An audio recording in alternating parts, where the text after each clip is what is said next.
Hey everybody, PC Outcast here, back with more Everlasting Summer, and we are shooting for Slavya's good route. So let's start off by replying to her. I guess that would make sense, right? Yeah.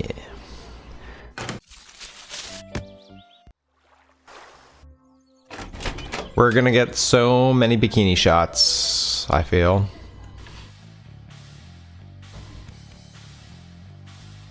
Do nothing.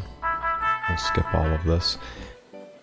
And we will, wonder what happens when you do not take the cutlet. Gonna have to explore that.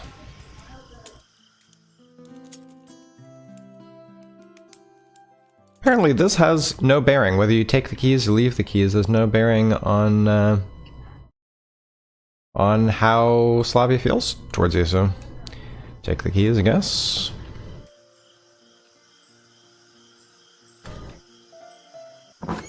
Skip that. Get on to day 2. Slavya in a jumpsuit.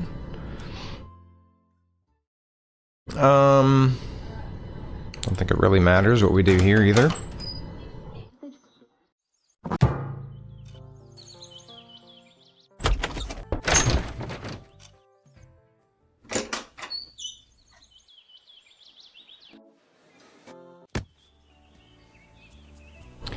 Okay, we're gonna go get the cards with her. If you don't mind. Do not bet with Alyssa.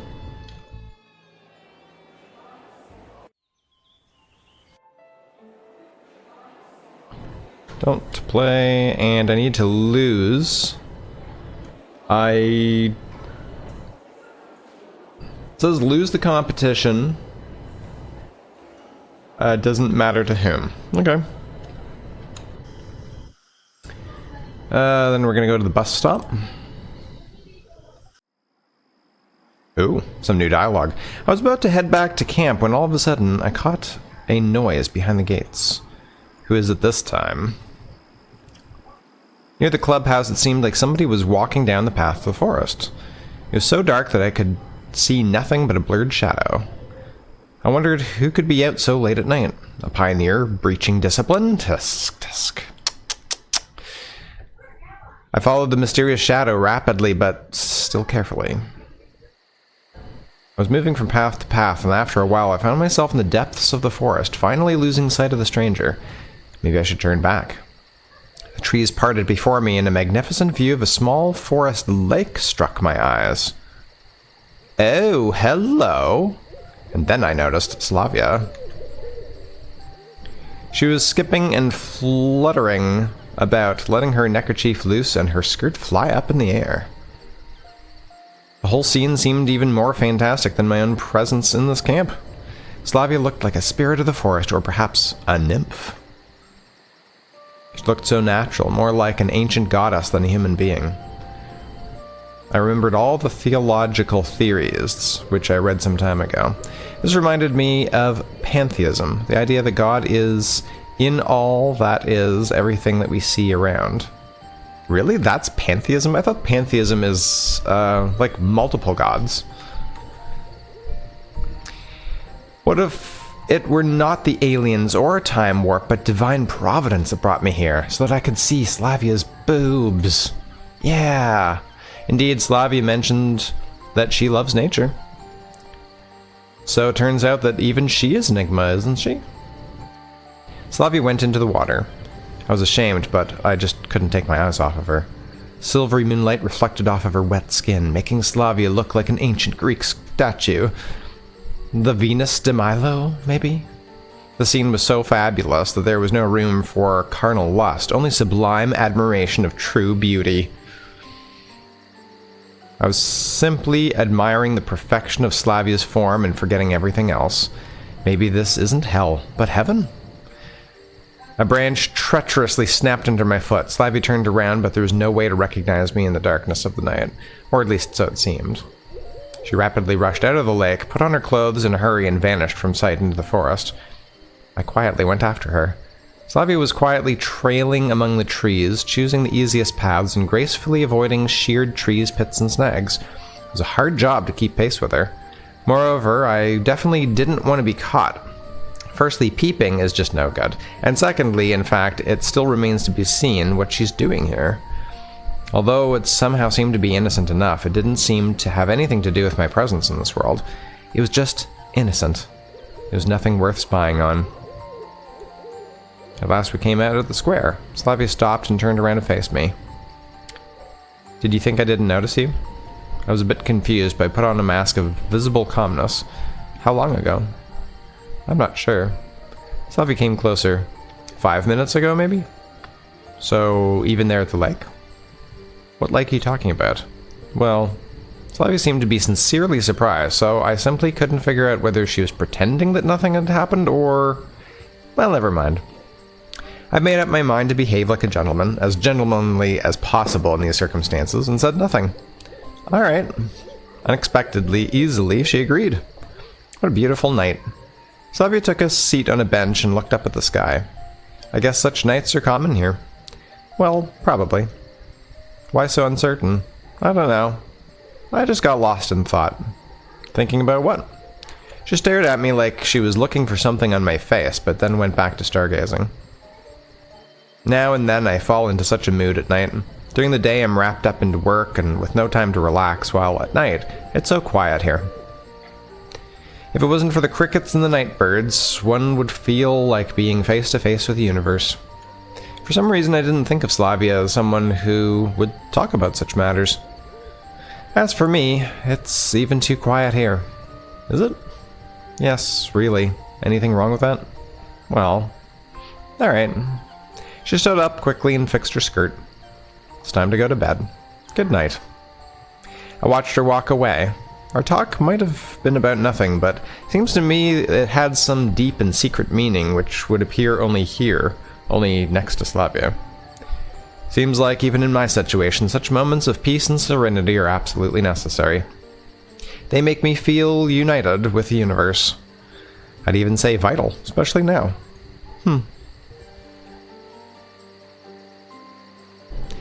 I'm not sure how much time I spent sitting there, but after a while I was starting to feel sleepy. For the first time today, I finally felt how tired I was. And on we go. Well, that was interesting. Sure, I'll wait.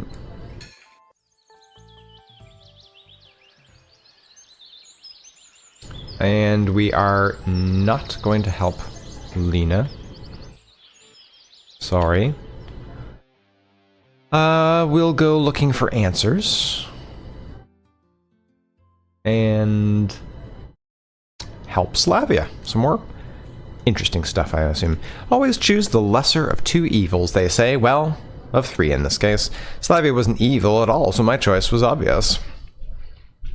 Any rational any rational being keeps his house clean, but I usually perceived housekeeping as somewhat akin to gym workouts. Yeah, it's good for you, but not my sort of thing at all. However, I like the ideas of painting benches, or of helping two future geniuses of Russian or Soviet science, even less. There were about a dozen pioneers at the square. Where did they all come from, I wonder? I approached Slavya. Hi there.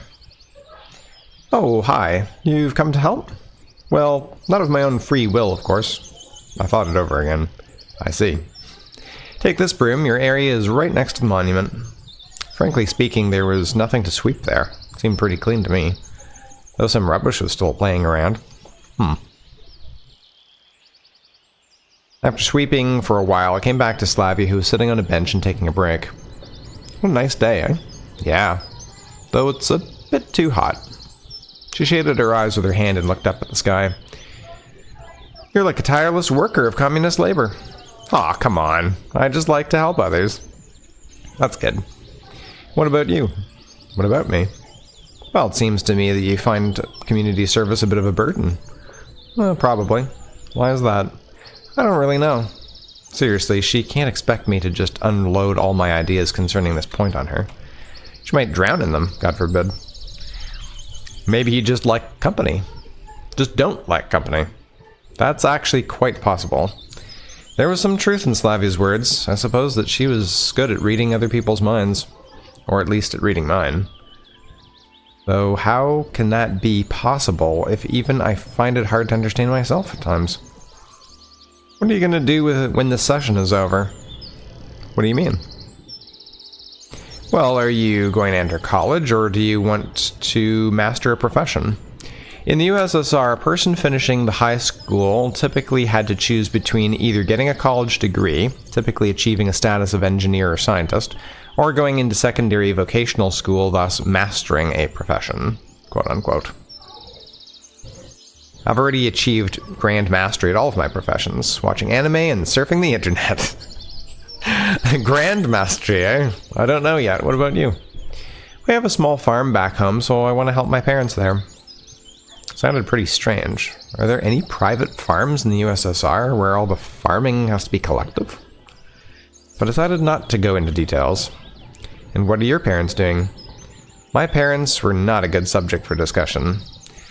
It's not that my parents are not good, quite the opposite. They're kind-hearted people. But it's not the right time for such a discussion. My father works at the local council and my mother's a teacher. That wasn't actually true. More like half a truth. Cool. She really seemed to consider that a cool thing. I guess so. The conversation had reached an end, so I was trying to take my eyes off Slavya, kept gazing under my feet. Up in the sky or just looking around. You know, I'm pretty sure you'll also be fine. Slavya looked at me thoughtfully. And what was that for? And what was that also about? Thanks, I mumbled. Well, what do you mean? I suppose that you happen to be too pessimistic at times. Isn't that way too, straightforward? Maybe. But you're gonna be alright. Maybe. After this conversation, I felt ill at ease. On the one hand, there was nothing special in her words. In general, almost any person in Slavya's shoes would come to a similar conclusion. Nevertheless, I felt, and not for the first time, like she could see right through me. So let's get to cleaning. Aha! She smiled and took the broom. I never thought that cleaning would bring such a deep pleasure. But no, I wasn't upset because of the conversation. On the contrary, I was glad to hear that from her. For the first time ever, somebody was discussing my life without criticizing me, without giving any stupid advice based on their own personal experience, without intending to go through my head, and without making some far-reaching conclusions. I was just glad that somebody supported me. No, that's not quite right. I was glad that Slavya supported me. Interesting. In a short while, the music played around the camp, calling us for lunch. I put away the broom with a sigh of relief and a sense of accomplishment and went to the canteen. Who is marching forward in a row? It is our pioneer squad.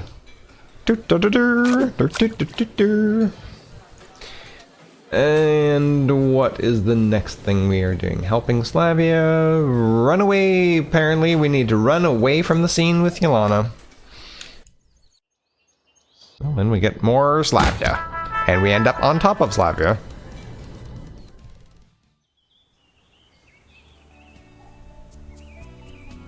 Why would you come to a dance party if you'd rather sit tightly in a corner? Okay, but just a little bit. That's the spirit. She reached out her hand to me.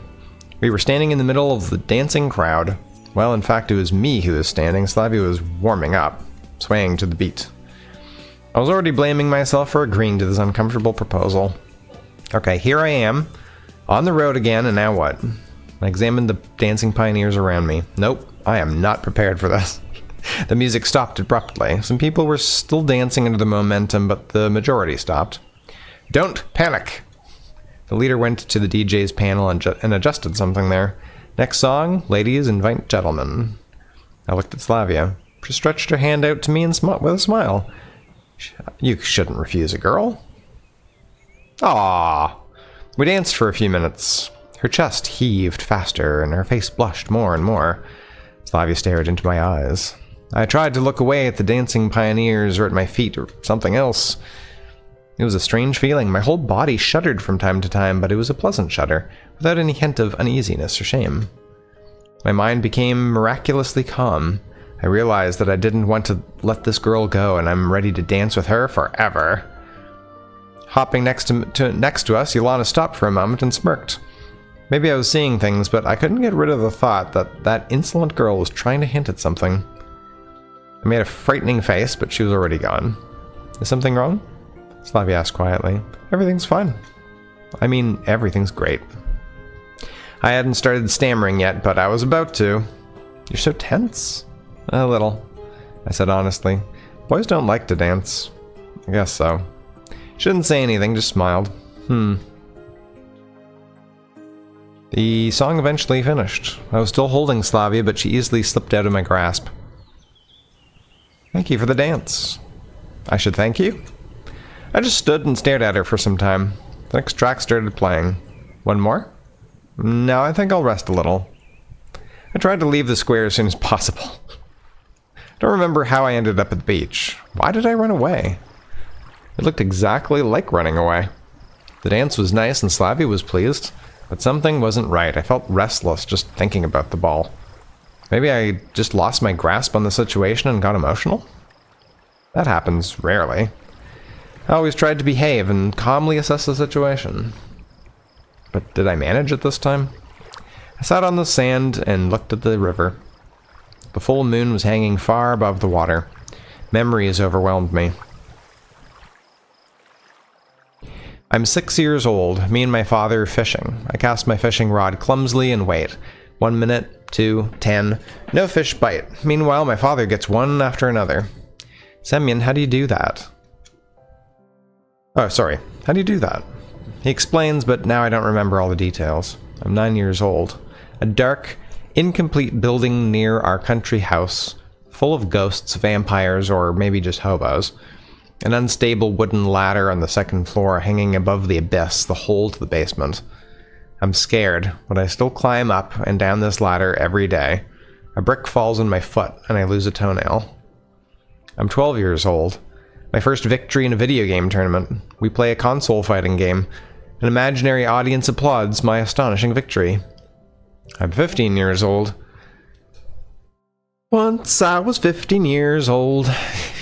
I score several wonderful goals with my heel, and a wonderful shot from 30 meters away right into the upper corner. I'm 17 years old, my first love. Transient images, a shadow slipping away and vanishing in the city haze. I can't catch her among the buildings and corners. The following memories become more clear but far less vivid. The memories of my childhood and youth that I saw were unclear. They lacked details, and I couldn't quite see the faces of people. Sometimes they just looked a lot like a canvas covered with spilled paint. But the feelings of those hazy images were so much warmer than those of my more recent memories. Interesting. So there you are. Oh, nice shot. Wow. The art really is beautiful in this game. Like, especially the CGs in particular. Slavya leaned over me. I didn't get a fright. Why did you leave so soon? Just felt like being alone for a bit. It was like I hid in a shell. There was no outer world for me, and I responded the same way to all stimuli. It was like the three monkeys. Hear no evil, see no evil, speak no evil. Isn't it just beautiful here? Slavya looked at the river. Yeah, it is. How about one more dance? No thanks, I'm fine. Deep inside I knew I shouldn't be so sharp with Slavya, but I was like a puppet on a string, forced to say things I would have never said under other circumstances. What are you thinking about? Nothing. You can't think about nothing. She pouted her lips and a smile right after that, letting me know she wasn't offended. You're always thinking about something, even if you don't notice it. Maybe. So what are you thinking about now? About owls. I said the first thing that came to my mind. Why owls? She laughed. I don't know.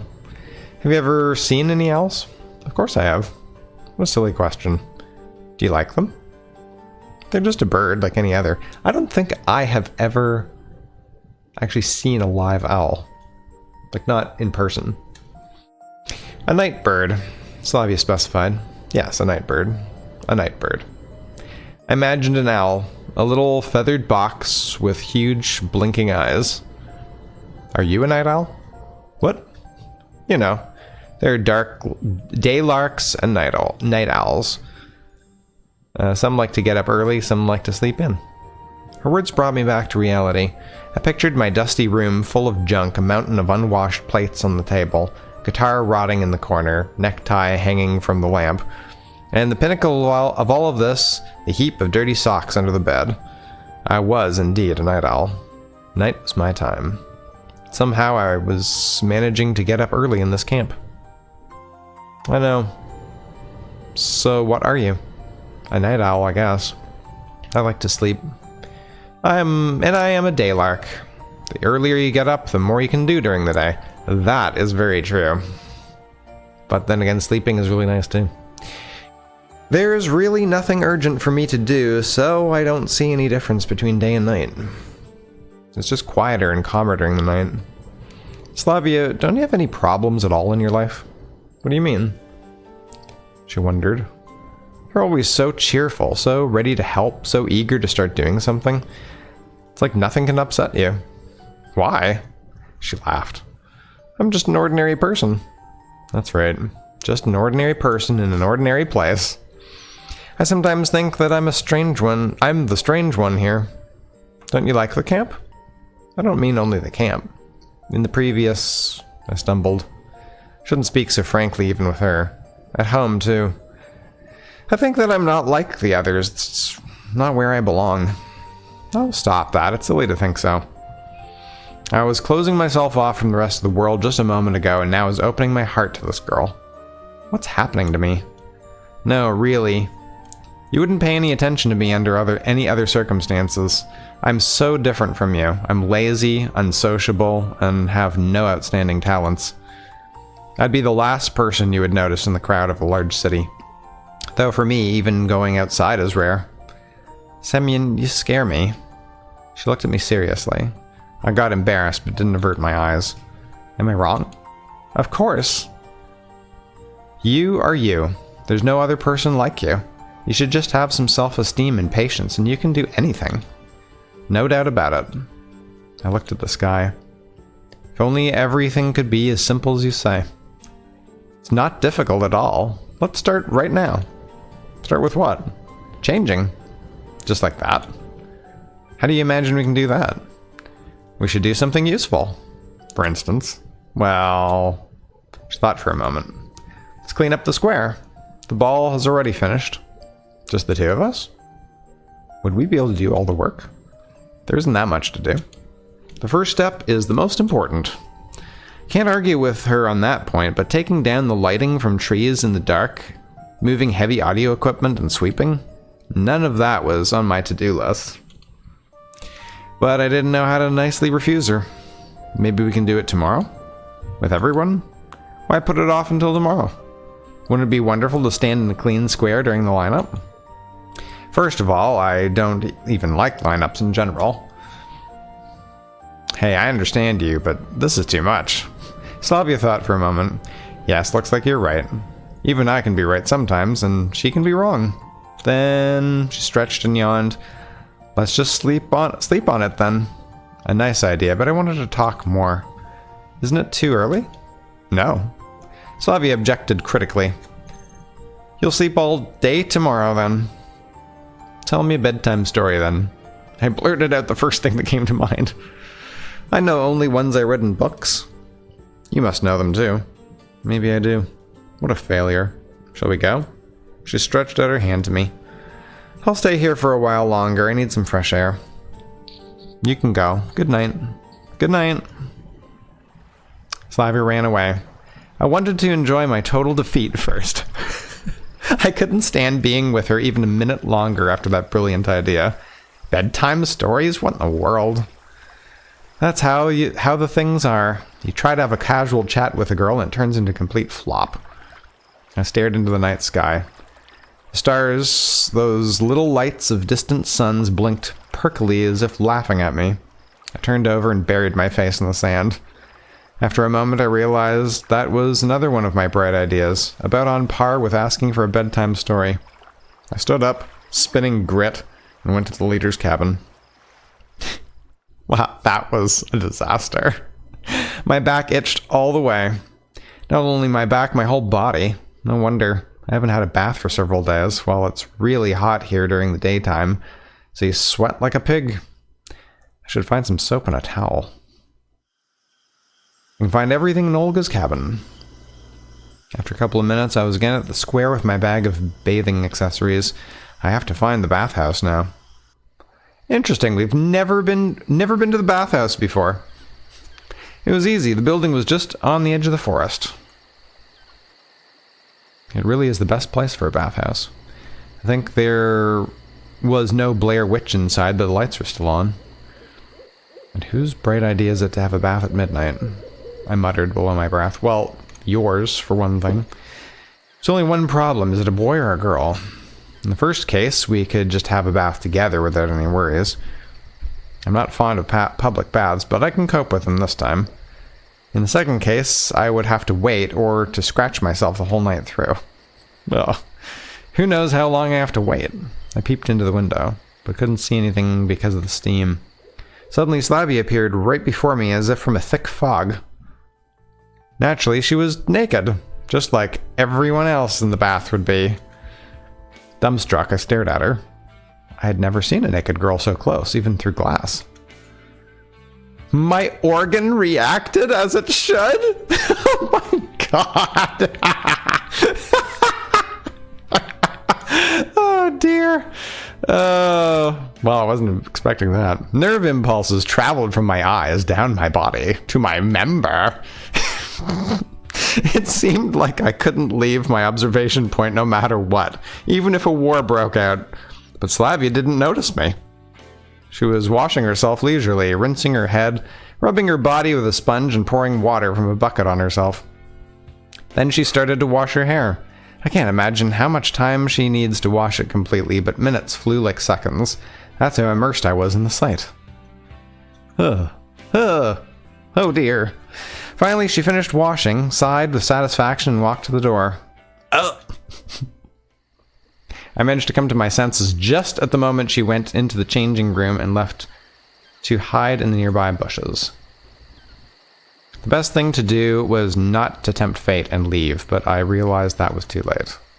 Slavya appeared on the porch after just a moment, stood there for a while, enjoying the night breeze, and walked in the direction of my hideout. I had a dozen excuses in my mind, but she went by without even looking at the bushes I was hiding in. Looks like I'm lucky.